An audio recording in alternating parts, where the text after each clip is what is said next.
Shalom jemaat Tuhan. Halo, mari kita siapkan hati kita untuk memuji Tuhan. Sebelum kita memuji Tuhan untuk lebih lagi, mari kita berdoa dan mengucap syukur atas semua kebaikan Tuhan kepada kita semua.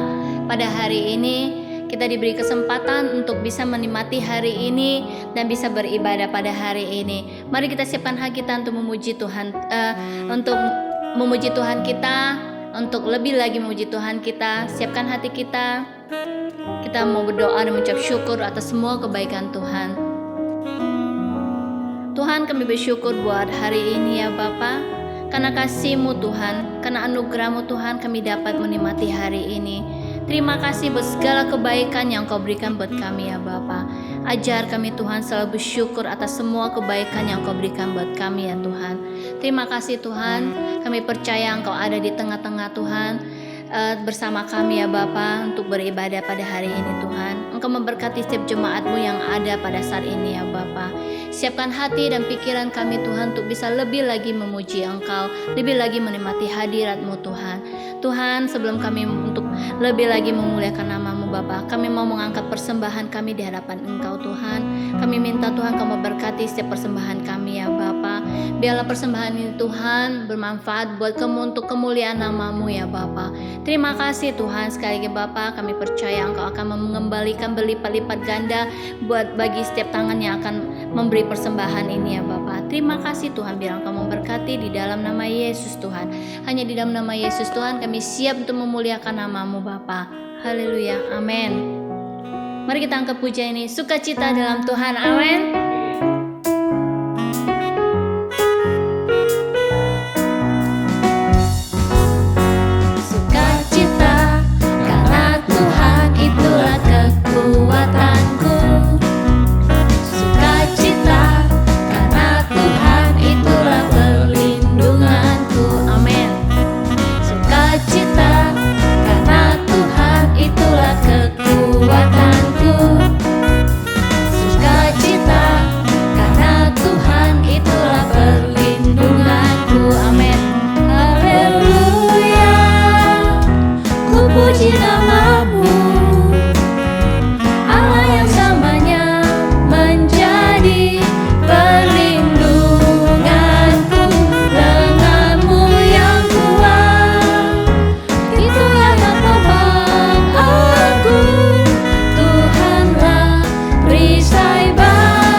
Tiba saatnya kita siapkan hati kita untuk memuji Tuhan lebih lagi. Mari kita, saya undang jemaat Tuhan, kita masuk dalam hadirat Tuhan untuk menyembah Allah kita, untuk memuji Tuhan kita, amin. Saya percaya saudara semua diberkati pada hari ini, amin. Mari siapkan hati kita untuk memuji Tuhan lebih lagi.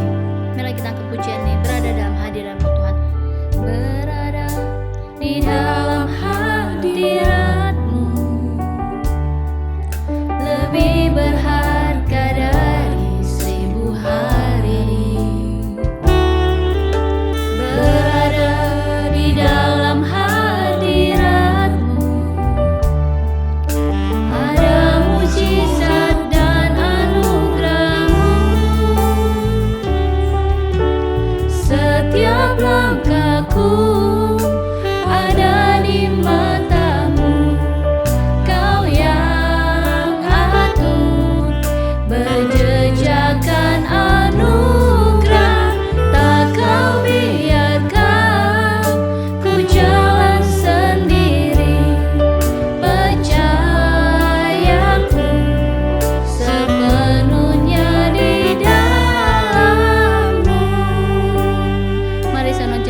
Kami bersyukur buat anugerah-Mu Tuhan. Terima kasih. Kami bersyukur buat kebaikan-Mu. Terima kasih Tuhan. Layakkan setiap pujian kami, layakkan setiap hati kami Bapa untuk memuji Engkau. Terima kasih Bapa. Kami bersyukur, syukur bagi nama-Mu Tuhan. Terima kasih Bapa. Engkau yang layak kami puji, Engkau yang layak kami sembah. Terima kasih Bapa. Layakkan setiap pujian kami Tuhan. Terima kasih Bapa. Kami percaya Engkau ada di tengah-tengah kami Tuhan. Layakkan setiap pujian kami Bapa. Layakkan setiap hati kami untuk menyembah Engkau. Karena Engkau yang layak kami sembah, Engkau yang layak kami puji Tuhan. Nyanyi pujian hanya bagi nama-Mu ya Bapa. Kami memuji Engkau Tuhan. Kami memuliakan nama-Mu Tuhan. Terima kasih Tuhan. Terima kasih Bapa. Kami mau untuk lebih lagi memuji Engkau Tuhan. Nyanyi pujian bagi-Mu Tuhan. Pujian bagi-Mu Tuhan. Nama-Mu besar dan layak dipuji.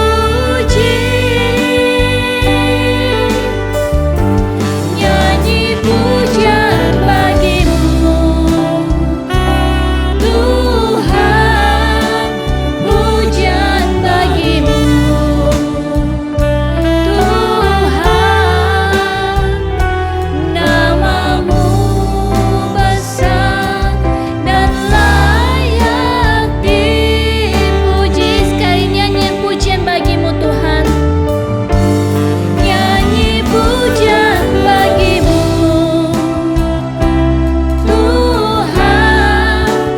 Pujian bagi-Mu Tuhan. Nama-Mu besar dan layak dipuji. Nyanyi pujian bagi-Mu Tuhan. Pujian bagi-Mu Tuhan. Hanya Kau dan layak dipuji.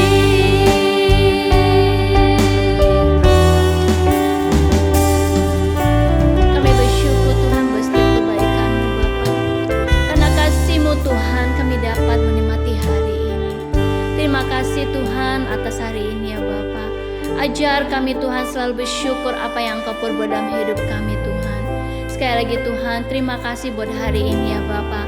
Kesempatan yang Kau berikan buat kami untuk menikmati hari ini ya Bapa. Terima kasih Tuhan buat hari ini ya Bapa. Kami percaya Tuhan Kau memberkati ibadah pada hari ini Tuhan. Tiba saatnya Tuhan kami mau siapkan hati kami dan pikiran kami untuk mendengarkan isi hati-Mu ya Bapa. Kami mau Tuhan siapkan hati dan pikiran kami untuk mendengarkan isi hati-Mu ya Bapa. Berkati hamba-Mu yang akan menyampaikan isi hati-Mu Tuhan. Biarlah Engkau mengurapi hanya di dalam nama Yesus ya Bapa. Terima kasih Tuhan, kami siap hanya di dalam nama-Mu Bapa. Kami berdoa dan mengucap syukur. Haleluya, amin. Shalom saudara-saudara yang dikasih Tuhan. Terima kasih untuk kesempatan yang sudah diberikan untuk saya bisa sharing firman Tuhan pada sore hari ini. Nah, kita bulan ini memasuki tema iman yang teguh ya di dalam Tuhan, iman yang kokoh. Nah, dan beberapa minggu kita sudah diberkati dengan khotbah-khotbah yang ada, sharing firman yang ada. Kita sudah diberkati bagaimana kita bisa melihat iman-iman orang-orang percaya di dalam Alkitab yang sudah begitu luar biasanya, walaupun struggling dimanapun mereka tetap berpegangan teguh kepada iman mereka. Nah, sebelum kita mendengarkan firman Tuhan pada sore hari ini, Mari saudara-saudara, saya ajak semua untuk kita sama-sama bersatu di dalam doa. Biar Roh Kudus tetap terus mengerjakan sesuatu yang baru di dalam hidup kita, sehingga firman itu yang memerdekakan kita, sehingga firman itu yang dapat membuat iman kita teguh dan kokoh di dalam Tuhan. Mari kita berdoa bersama. Tuhan, terima kasih untuk kesempatan pada sore hari ini. Sungguh kesempatan yang sangat luar biasa. Kami mau mengucap syukur. Tuhan, kami mau mendengarkan firman-Mu pada sore hari ini. Beri kami hati yang benar-benar Tuhan terbuka, sehingga ketika firman itu ditaburkan, kami benar-benar memperoleh kemerdekaan di dalam Engkau ya Bapa. Urapi hamba-Mu yang akan menyampaikan firman Tuhan sore hari ini. Hamba-Mu terbatas, tapi kami percaya kuasa Roh Kudus, kuasa Allah tak pernah terbatas dimanapun anak-anak-Mu yang mendengarkan ini berada. Biar firman Tuhan ini dapat menerobos masuk kepada setiap hati-hati yang lemah, hati-hati yang benar-benar merindukan Engkau, dan beri kami kehausan dan kelaparan akan Engkau Bapa. Thank you Jesus. In the name of Jesus we pray. Haleluya. Amin. Selamat sore sekali lagi yang baru join. Nah, bulan ini kita diberkati sekali dengan bagaimana kita bisa memiliki iman yang teguh di dalam firman Tuhan, di dalam perjalanan hidup kita kepada Tuhan. Nah, sore hari ini saya akan memberikan suatu sharing firman Tuhan mengenai Rasul Paulus yang menulis kitab-kitab di Korintus kepada jemaat-jemaat di Korintus. Kemudian di 2 Korintus 13 ayat 5 tuh dia berkata seperti ini. Tulisan dia ini diperuntukkan kepada jemaat di Korintus khususnya, dan saya percaya ini juga buat kita semua. Yang saya juga percaya semua dari kita juga rajin membaca firman Tuhannya dan terus bertumbuh dan rajin merenungkan firman Tuhannya. Nah, kita buka 2 Korintus 13 ayat 5. Rasul Paulus berkata seperti ini. Ujilah dirimu sendiri. Apakah kamu tetap tegak di dalam iman? Selidiki dirimu. Apakah kamu tidak yakin akan dirimu bahwa Kristus Yesus ada di dalam kamu? Sebab jika tidak demikian, kamu tidak tahan uji. Nah, semua kita percaya ya bahwa hidup kita ini benar-benar harus memiliki iman. Karena tanpa iman kita nggak bisa menang dalam segala perkara. Bahkan dikatakan di Ibrani sendiri berkata, tanpa iman tidak mungkin orang berkenan kepada Allah. Sebab barang siapa berpaling kepada Allah, ia harus percaya bahwa Allah ada dan bahwa Allah memberi upah kepada orang-orang yang sungguh-sungguh mencari Dia. Jadi iman ini penting di dalam kehidupan kekristenan kita. Bahkan Rasul Paulus pun berkata, ujilah dirimu sendiri. Apa kamu tetap tegak di dalam iman? Selidiki dirimu, examine yourself. Kalau bahasa Inggris berkata, periksa, dilacak. Istilahnya tuh seperti kita lagi membuka satu perkara, kita cek. Masih on track nggak? Kita lagi meneruskan suatu perjalanan ke suatu tempat, kita masih on track nggak nih dalam satu jalur GPS kita? Atau kita sudah melenceng ke kanan dan ke kiri? Itu mengecek diri sendiri. Nah, iman ini adalah suatu dasar di dalam kehidupan kekristenan kita, ya kan? Iman juga biasanya berproses, berjalan bersama Yesus. Dengan iman kita itu takes progressing. Harriet, dalam arti ada waktunya untuk kita bersama-sama dengan Allah berjalan di dalam iman kita. Nah, iman ini juga bertumbuh bukan karena kemampuan kita, karena sebagai manusia kita ini daging. Sebagai manusia kita ini sudah lahir dengan dosa. Jadi selalu mengarah ke arah dosa, selalu mengarah ke arah kehidupan yang menyenangkan daging, yang menyenangkan roh. Kita nggak mau melakukannya. Maka itu, iman itu berdiri sebenarnya bukan karena kemampuan kita, tapi pure karena kita menaruh kepercayaan kita seperti anak kecil kepada Tuhan. Itulah iman kita sepenuhnya. Jadi bukan karena usaha kita, tapi karena Tuhan yang sudah lebih dulu masuk ke dalam hidup kita, maka kita dimampukan untuk memiliki iman yang sebesar itu. 1 Yohanes 5 ayat 4-5 mengatakan, sebab semua yang lahir dari Allah mengalahkan dunia, dan inilah kemenangan yang mengalahkan dunia, iman kita. Siapakah yang mengalahkan dunia? selain daripada percaya bahwa Yesus adalah anak Allah. Jadi Rasul Paulus di kitab Yohanes mengatakan iman kita kepada Yesus Kristus memampukan kita untuk mengalahkan dunia. Masalahnya, pertanyaannya sekarang, iman kita mengalahkan dunia atau dunia mengalahkan iman kita? Dengan terjangan everyday's daily struggling, apakah iman itu mengalahkan dunia di sekitar kita atau terbalik? Dunia sekitar kita mengalihkan iman kita. Ada iklan yang berkata, wajahmu mengalihkan dunia. Ya kan? Atau jangan-jangan wajah dunia sudah mengalihkan iman kita kepada Kristus. Karena dunia begitu menatah segala sesuatu dengan baik, mengemas segala sesuatu dengan baik, sehingga itu mempengaruhi iman kita. Mungkin kalau dulu murid-murid Yesus struggling dengan badai seperti Petrus, ketika disuruh berjalan sama Tuhan, dikalahkan dengan badai, imannya goncang. Kalau kita hari-hari ini mungkin kita dikalahkan dengan dunia. Harusnya, seperti Rasul Paulus berkata, harusnya iman kita adalah iman yang mengalahkan dunia. Harusnya kita lebih kuat di dalam iman dengan gampang, karena iman itu adalah kasih karunia Allah dalam hidup kita, yang diberikan percuma, yang diberikan dengan cuma-cuma kepada kita. Sesuatu yang sudah ada, sudah dikasih begitu luar biasanya, yang merupakan suatu anugerah. Ketika kita percaya kepada Tuhan, itu sudah ada benih iman di dalam hidup kita. Nah, tinggal bagaimana kita sebagai seorang Kristen tetap berjalan on track. Guidance-nya lengkap, seperti Pastor J berkata di Yosua 1, di situ dijelaskan guidance-nya lengkap.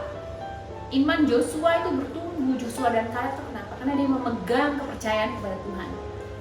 Dunia pada waktu itu nggak mengalihkan imannya dia, tapi justru imannya dia yang membuat semua orang tercengang. 12 pengintai yang masuk dalam istilahnya, yang masuk di dalam kriteria, oh apa yang Tuhan lihat, siapa nih yang imannya paling bertumbuh? Ya cuma 2 orang itu. 10-nya terkalahkan dengan mata mereka, mata jasmani mereka. Sedangkan Yosua dan Kaleb memiliki ini, iman yang sudah di-build up. Yosua dan Kaleb, saudara tahu ya, adalah hamba-hamba Musa yang berjalan setiap hari. Apapun yang Musa kerjakan, dia tahu. Bagaimana Musa memelihara kehidupan spiritual life-nya, dia tahu. Itu sudah ditabung sekian lama. Sehingga itu, ketika dia harus mengintai tanah perjanjian, imannya sudah bertumbuh. Imannya tidak tergoyahkan kembali. Karena dasar foundation-nya sudah dia year by year, daily life sudah ditabung sama dia, membangun hubungan dengan Tuhan. Itu yang membuat iman dia kuat. Nah, iman sendiri itu sebenarnya simple. Apa sih iman? Iman ini sebenarnya simple, yaitu apa? Percaya. Percaya yang bagaimana? Bukan percaya yang berkata, aku percaya Tuhan kalau Tuhan berikan aku A. Aku percaya Tuhan kalau Tuhan menyembuhkan aku. Aku percaya Tuhan kalau Tuhan begini, kalau Tuhan begitu. Kalau Yesus begini, Yesus begitu. Aku percaya Roh Kudus kalau Roh Kudus memberikan aku gambaran yang pasti. Bukan iman yang seperti itu, saudara. Tapi iman yang berserah penuh, yang benar-benar seperti anak kecil, lean on their parents. Dasar matter apa yang parents mereka perbuat, mereka akan percaya bahwa itu yang terbaik buat hidup mereka. Itu yang dikatakan iman yang pure, iman yang berserah, iman yang tidak tergantung kepada keadaan. Nah, kalau kita tanya hari-hari ini, sebagaimana level iman kita di dalam Tuhan? Kata Rasul Paulus, harus diuji loh, saudara. Lewat ujian, kita harus examine ourselves. Jadi dikatakan harus kita maintain, harus kita uji, benar-benar harus kita lihat seberapa level iman kita hari-hari. Mungkin kita bisa jadi Christian for 22 years, 40 tahun, 50 tahun mengenal Tuhan. Tapi hati-hati, apakah itu hanya rutinitas semata yang berkata, yes, I believe in Jesus Christ. Yes, I believe in the power of praise and worship. Tapi tanyakan kepada diri kita masing-masing. You and me. Apakah kita masih mempunyai iman yang tegak di dalam Kristus? Jangan-jangan iman kita sudah luntur. Banyak orang hari-hari ini imannya turun, nggak teguh lagi, nggak kokoh lagi. Imannya udah nggak mengalahkan dunia. Sedikit-sedikit lemah, sedikit-sedikit cengeng, sedikit-sedikit ngeluh. Kok Tuhan nggak gini sama aku? Kok Tuhan nggak membuat mujizat yang besar di dalam hidup aku? Kok Tuhan nggak menyembuhkan aku? Saudara, kadang saya suka amazed, ya kan? Saya selalu amazed dengan orang-orang yang mempunyai iman yang luar biasa. Mereka ditaruh suatu visi di dalam hidupnya, dan mereka mendeklar itu kemanapun mereka pergi, mereka selalu berbicara soal itu. Seperti Rasul Paulus berkata bahwa ia hidup oleh iman, percaya dia kepada Tuhan, sehingga ia bisa berkata-kata kepada banyak orang. Itu ada di 2 Korintus. Nah, ada beberapa orang di sekeliling saya yang sangat luar biasa, amazed dan mengagumkan buat saya bagaimana mereka berjalan di dalam kehidupan iman mereka. Jadi ketika mereka ini berjalan di dalam apa yang Tuhan taruh di dalam hidup mereka, mimpi-mimpi mereka, apa yang Tuhan katakan, mereka declare dengan mulutnya, declare kepada gembala, declare kepada kakak rohani, declare kepada teman-teman pelayanan, selalu declare, ya kan? Oh, Tuhan menaruhkan ini satu di dalam hidup aku. Sampai suatu hari saya berkata seperti ini. Saya lagi berpikir, emang perlu ya? Maksudnya mimpinya tuh kayaknya nggak cocok, saudara. Imannya tuh nggak nyampe. Saya sempat berpikir seperti itu. Kayaknya nggak mungkin sampai gitu loh. Nggak mungkin sampai iman kepada situ, kepada jalur yang Tuhan mau. Seperti bangsa Israel. Kayaknya nggak mungkin sampai seperti yang Joshua Kaleb lihat. Kayaknya nggak mungkin sampai karena orang-orang Enak itu dikatakan tubuhnya, perawakannya besar. Dan akhirnya 10 orang itu takut karena keadaan sekelilingnya berkata kayaknya nggak mungkin gitu ya kan. Dan kemudian Tuhan tegur saya di situ. Roh Kudus berkata seperti ini. Loh, aku banyak melakukan hal perkara yang besar di dalam hidup mereka. Maka ketika mereka beriman pada sesuatu yang besar itu buat mereka sudah biasa. Karena itu perjalanan hidup mereka sehari-hari. Karena mereka sudah merasakan yang besar-besar ini, yang iman mereka sudah membawa mereka kepada tahap itu. Ya ketika Tuhan taruh sesuatu yang besar lagi pada mereka, ya sudah kuat imannya gitu. Nah mungkin kita lihat orang, apa sih? Mimpi kebesaran, mimpi ketinggian, udah nggak usah ngoyo-ngoyo. Udah puas aja dengan segini. Lihat dunia luar, orang struggling kayak gini, mana mungkin. Orang lagi COVID gini, mana mungkin. Saudara, kita belajar bahwa apa yang Tuhan taruh di dalam hidup kita, imani itu akan terjadi. Apa yang Tuhan mau dalam hidup kita, imani itu akan terjadi. Cuman perlu iman untuk kita sampai kepada situ. Cuman perlu iman ketika Joshua dan Caleb untuk sampai kepada tanah perjanjian. Ketaatan mereka, iman mereka yang kuat itu yang membawa mereka akhirnya sampai kepada visi Tuhan. Iman harusnya mengalahkan dunia. Iman harusnya mengalahkan ketakutan. Iman harusnya mengalahkan kekhawatiran. Saudara, mari kita cek level iman kita. Nah, hari ini saya ingin membawakan 4 hal. Bagaimana kita menguji diri kita sendiri? Apakah kita itu tegak di dalam iman kita? Rasul Paulus juga berkata di another 2 Korintus ini. 2 Korintus ini menarik sekali ya kalau kita baca satu book ini, banyak sekali menggugah hidup kita bahwa iman itu kita benar-benar harus tegak di dalam iman. Harus berdiri kuat di dalam iman kita. Nah, kita akan mencatat ada 4 hal yang Tuhan taruh di dalam hati saya untuk kita benar-benar mengerti ini. Sehingga iman kita bukan menjadi iman yang digoyahkan dunia, tapi mengalahkan dunia. Bukan digoyahkan keadaan, tapi mengalahkan keadaan. Bukan digoyahkan sakit penyakit, tapi mengalahkan sakit penyakit. Mungkin sakit penyakit masih ada di situ, tapi iman kita tetap strong.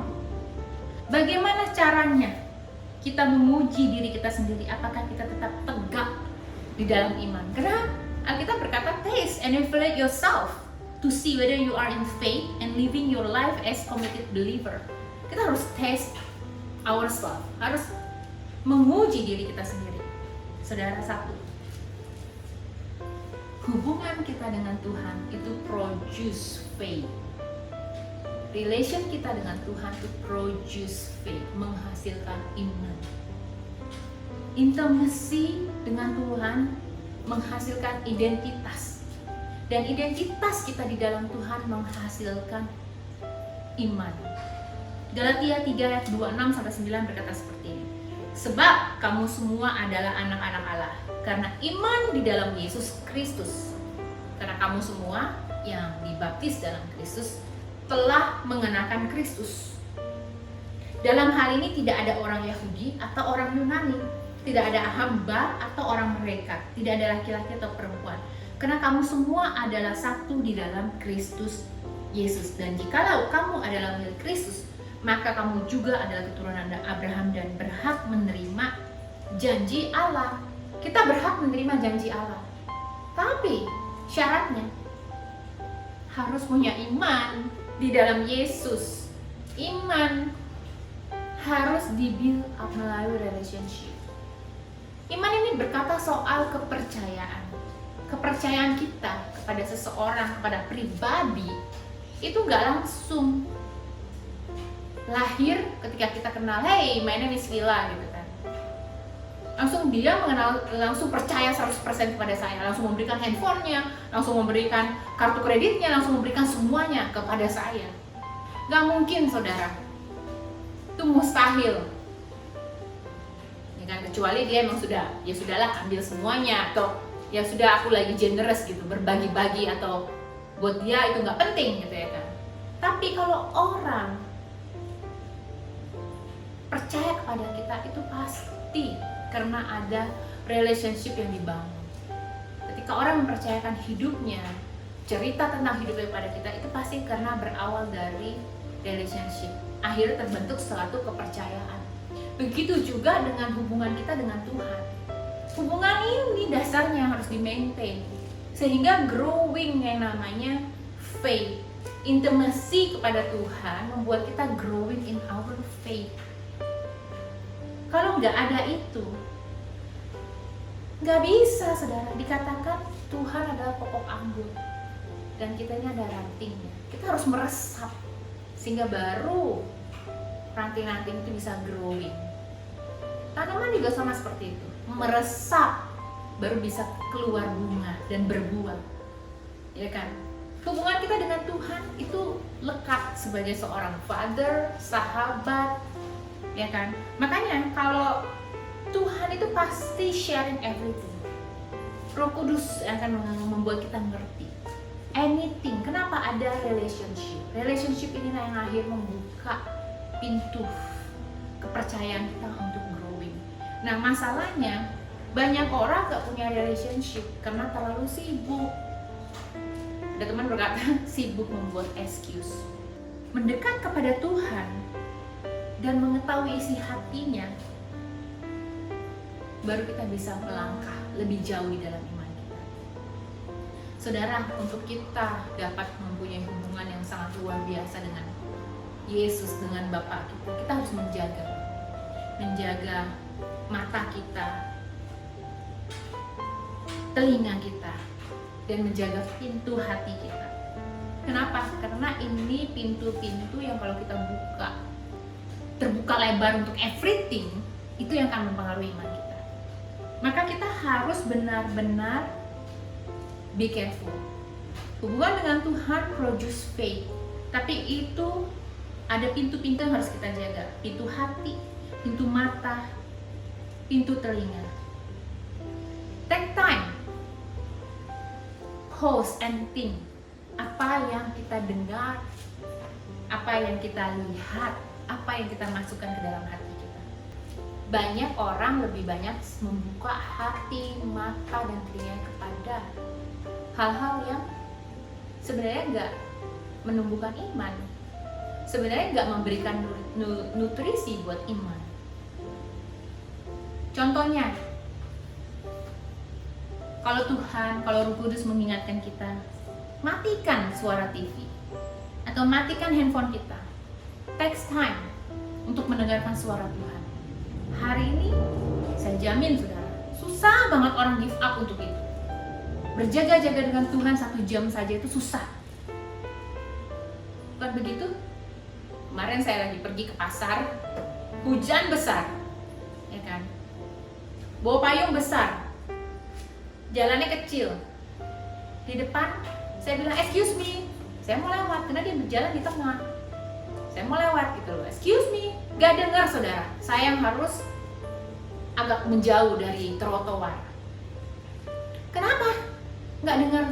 Karena di telinganya ada headphone. Hari-hari ini headphone aja udah menutupi telinga kita. Ditambah volume handphone kita atau suara musik itu sangat luar biasa besarnya hari-hari ini. Saudara, kalau kita nggak pernah nge-remove voice yang ada di dalam hidup kita, kebisikan-kebisikan hidup kita, atau daily activity yang sangat luar biasa banyaknya, nggak pernah kita remove, maka kita nggak akan bisa mendengar the voice of hope, the voice of truth.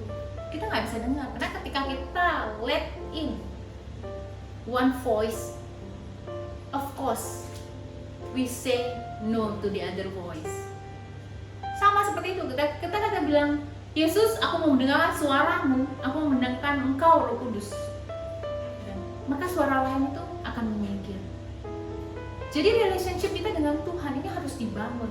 Mulai kita mempunyai daily life teguh, ayo, untuk terus mencari Tuhan, memelihara hubungan kita dengan Tuhan. Kenapa? Ini yang penting. Kalau kita nggak memelihara, iman kita juga goyah. Sebentar-sebentar kita goyah, bentar-bentar kita jatuh dalam dosa, bentar-bentar kita keseret di dalam pergaulan yang buruk. Itu saudara ya. Jadi, sebab kamu semua anak-anak Allah karena iman di dalam Yesus Kristus. Kita semua anak Allah karena iman kita di dalam Tuhan. Tapi ingat, anak dengan Bapa harus terjadi relationship. Dan itu yang membuat kita kuat di dalam iman kita. Jangan biarkan another voice come into our life, tapi biarkan Tuhan yang take over. Kita lean on God's voice. Mari fokuskan mata kita, telinga kita, hati kita untuk build our intimacy sama Tuhan. Baca firman. Sebab iman timbul dari pendengaran akan firman Tuhan. Yang kedua, harus diingat bahwa apa yang kita lihat dengan mata jasmani kita ini, itu nggak sepenuhnya benar. Dengan kata lain bahwa, ayo kita percaya bahwa iman kita ini kepada Tuhan dapat mengalahkan apa yang dapat kita lihat dengan mata jasmani. Kadang hidup kita itu kita terlalu banyak distraction. Makanya iman kita akhirnya makin hari makin lemah, makin hari makin payah, makin hari makin gak berkembang. Kalau kita lihat di dalam Efesus 6 ayat 12 berkata, For our struggle is not against flesh and blood, but against the rules, the authorities, against the power of the dark world, and against the spiritual force of evil in the heavenly realms.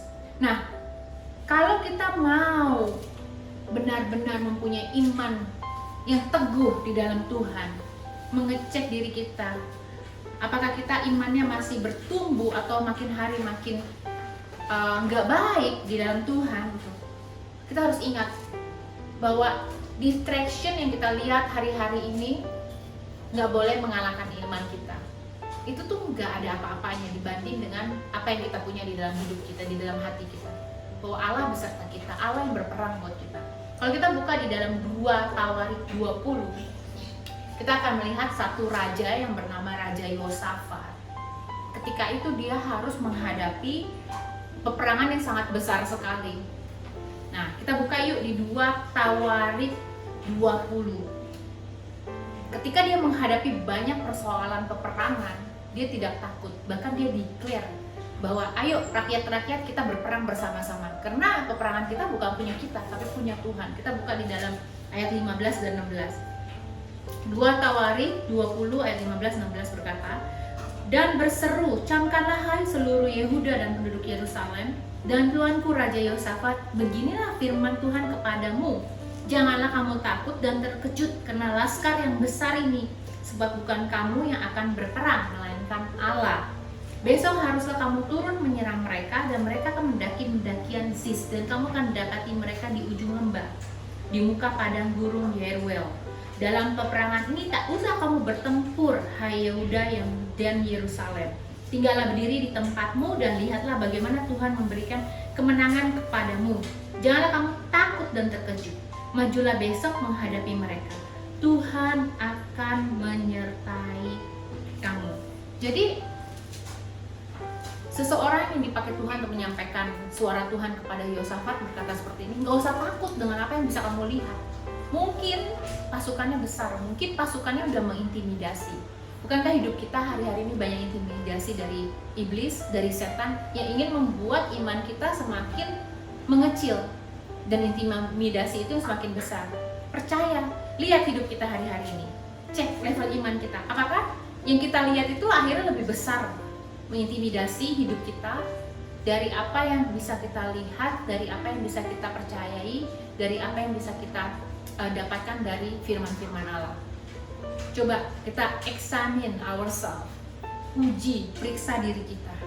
Kalau iya, berarti iman kita semakin turun. Kalau tidak, puji Tuhan. Nah, ayo kita menyadari bahwa apa yang bisa kita lihat ini itu nggak ada apa-apanya. Kenapa? Karena Tuhan yang akan berperang. Seperti Raja Yosafat. Mari kita melihat dengan mata yang tertuju kepada Tuhan, bukan mata jasmani kita. Ketika itu akhirnya Yosafat menang, menguasai seluruh tanah yang sudah dijanjikan Tuhan kepada pasukannya Yosafat. Kenapa? Karena Tuhan yang berperang, bukan karena kuat dan gagahnya Raja Yosafat. Dia cuma mengikuti instruksinya Tuhan untuk memuji, membangun praise and worship yang kuat. Habis itu sudah menyerahkan segala sesuatu kepada Tuhan. Check ourselves, apakah hari-hari ini masih banyak intimidasi di dalam kehidupan kita yang melemahkan iman kita. Nah, itu poin kedua. Poin ketiga, mari kita cek apakah kita sudah fit our faith dengan baik dan dengan benar. Mari kita cek lagi bagaimana kita memaintain iman kita kepada Tuhan. 2 Tawarik 16 ayat 12, 15 dan 16 berkata seperti ini. "Ingatlah perbuatan-perbuatan ajaib yang dilakukannya, mujizat-mujizatnya dan penghukuman-penghukuman yang diucapkannya. Ia ingat untuk selama-lamanya akan perjanjiannya, akan firman yang diperintahkannya kepada 1000 angkatan yang diikatnya dengan Abraham dan akan sumpahnya kepada Ishak." Saudara, kalau kita cek hidup kita dan kita nggak punya lagi iman di dalam hidup kita, lakukan 2 hal yang diajarkan 2 Tawarik 16 ayat 12 dan ayat 15 dikatakan, "Ingatlah perbuatan-perbuatan ajaib yang dilakukannya, mujizat-mujizatnya dan penghukuman-penghukuman yang diucapkannya." Kita harus ingat kasih setia Tuhan in the past. Kenapa? Karena itu akan membangkitkan kembali iman kita, bahwa pertolongannya Dia itu setia. Dari dulu sampai sekarang Allah kita adalah Allah yang sama, yang akan memelihara hidup kita. Dulu mungkin kita struggling di dalam finansial kita. Buktinya hari ini kita tetap masih bisa makan dengan baik, minum dengan baik, terpelihara dengan baik. Ingat kembali apa yang Tuhan kerjakan di dalam hidup kita. Jangan kita cuma lihat ke depan, Tuhan, apa yang akan aku dapatkan di dalam 10 tahun ke depan. apa yang akan kupunya di dalam 5 tahun ke depan. Tapi kembali melihat apa yang Tuhan lihat, yang Tuhan kerjakan di dalam hidup kita in the past, karena itu akan membangkitkan iman kita kembali. Nah, kedua, feed your faith. Untuk bagaimana caranya? Yaitu untuk ingat kembali perjanjiannya kepada hidup kita. Ketika Yosua dan Kaleb masuk ke dalam tanah perjanjian untuk masuk membawa pasukan ke tanah perjanjian, itu ada satu covenant yang dibuat Tuhan atas hidup Yosua dan Kaleb. Itu yang membuat dia kuat, itu yang remind, yang terus mengarahkan hidupnya untuk terus berjalan di dalam path yang Tuhan sudah tetapkan atas hidupnya. Saudara, untuk janji yang dia sudah ucapkan kepada hidupmu dan hidupku, dan dia bukan Allah yang break his promises, tapi dia Allah yang mengingat perjanjiannya. Buktinya sampai hari ini kita adalah orang-orang yang dipelihara dengan baik, karena itu semua adalah perbuatan tangan Tuhan, bukan karena kuat dan gagah kita, tapi pure 100%.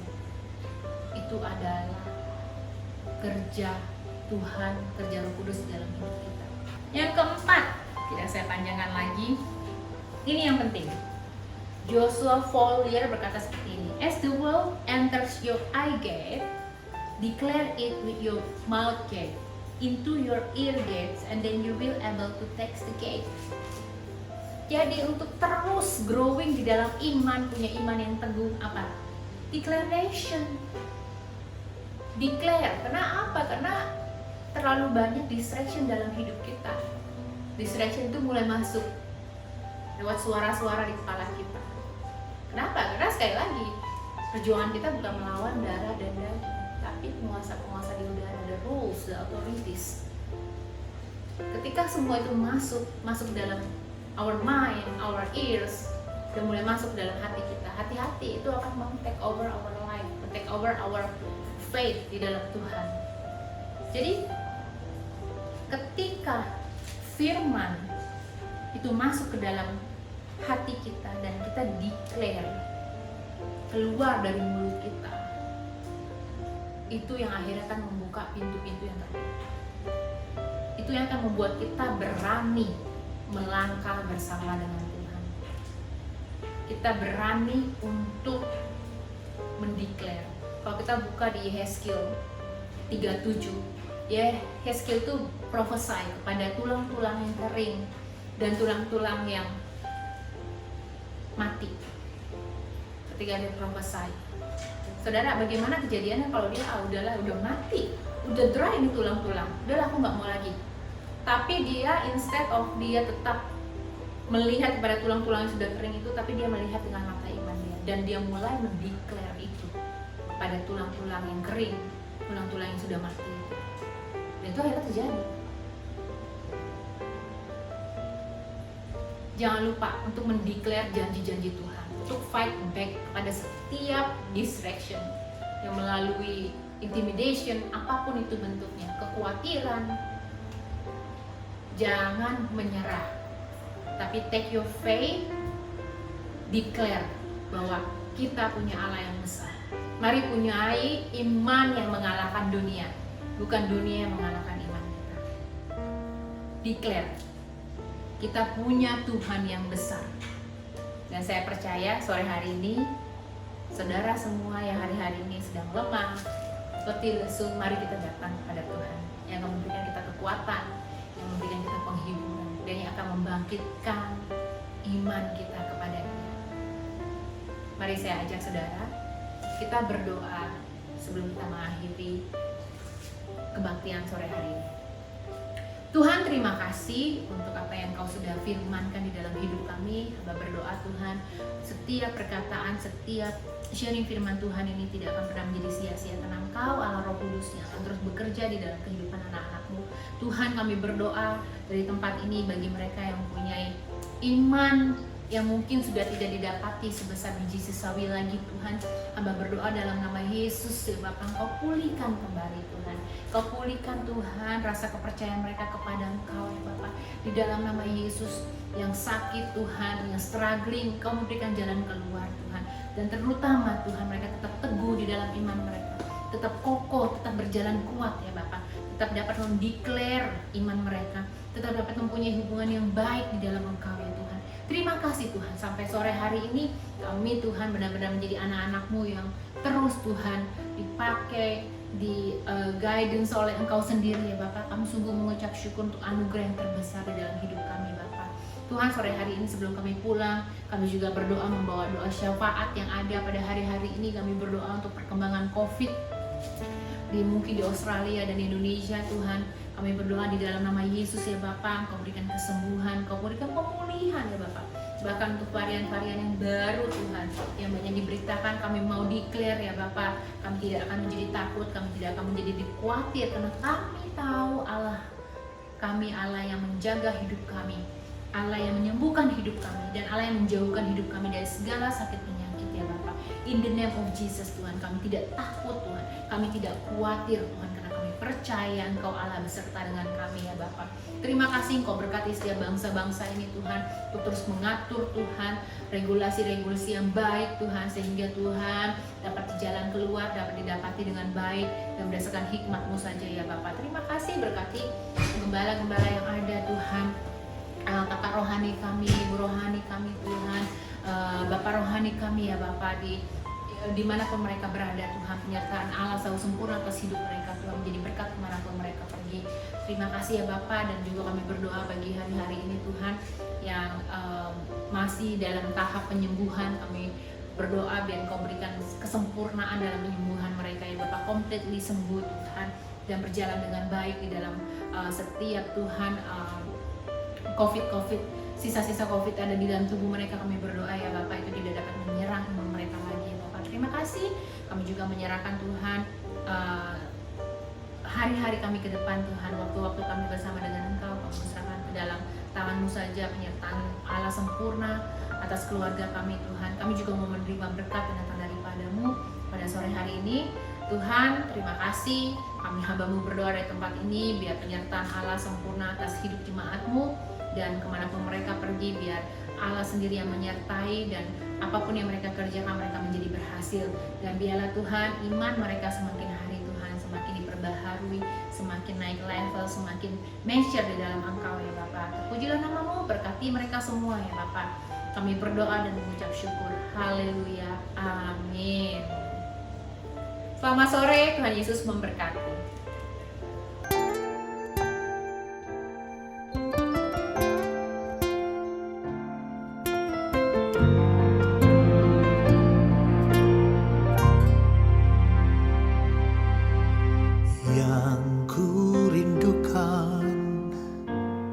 Menyembah-Mu yang ku senangi, kediaman-Mu Tuhan.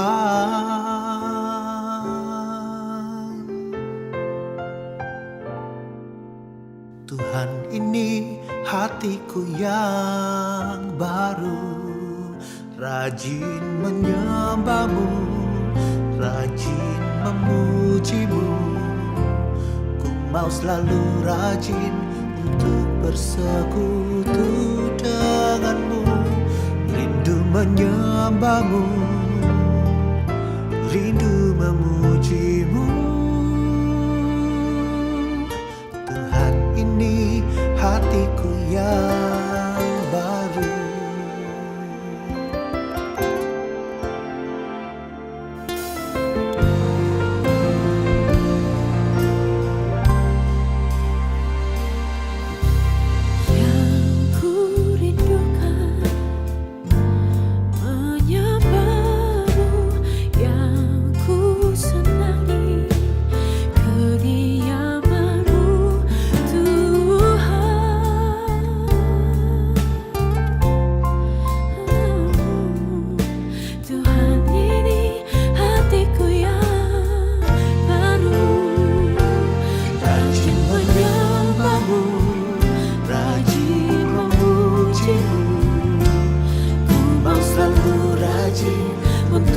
bersama.